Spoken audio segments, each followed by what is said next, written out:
મહારાષ્ટ્રના શાહપુર બાંદ્રા ગ્રામ પંચાયત વિસ્તારમાં આવેલી છે આ ઘટનામાં એવું બન્યું છે કે એક મહિલા સગર્ભા હતી.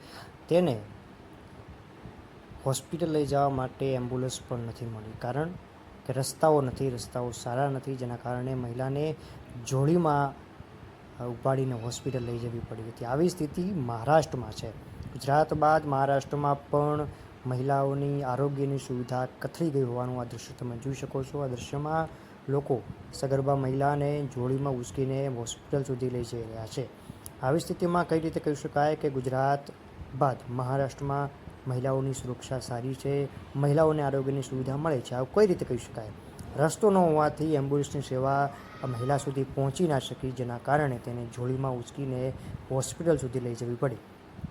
આવી સ્થિતિ અત્યારે મહારાષ્ટ્રના શાહપુર બાંદ્રા વિસ્તારમાં, જે ગ્રામ પંચાયત આવેલો વિસ્તાર છે, એની અંદર આ ઘટના છે. સરકારના જે વિકાસના કામો છે માત્ર ને માત્ર કાગળ પર જોવા મળી રહ્યા છે. આ તમે જોઈ શકો છો. આ દ્રશ્યો આ સરકારના જે વિકાસના કામો છે એને ચાડી ખાય છે. આખરે એક બીમાર વ્યક્તિ સુધી આરોગ્યની સેવા પણ ના પહોંચી શકે તો એ રાજ્યની આરોગ્ય સેવા શું કામની? બીમાર વ્યક્તિ સુધી આરોગ્યની સેવા પહોંચવી જોઈએ, પણ તે પહોંચતી નથી, જેના કારણે લોકો પરેશાન થઈ રહ્યા છે, હેરાન થઈ રહ્યા છે.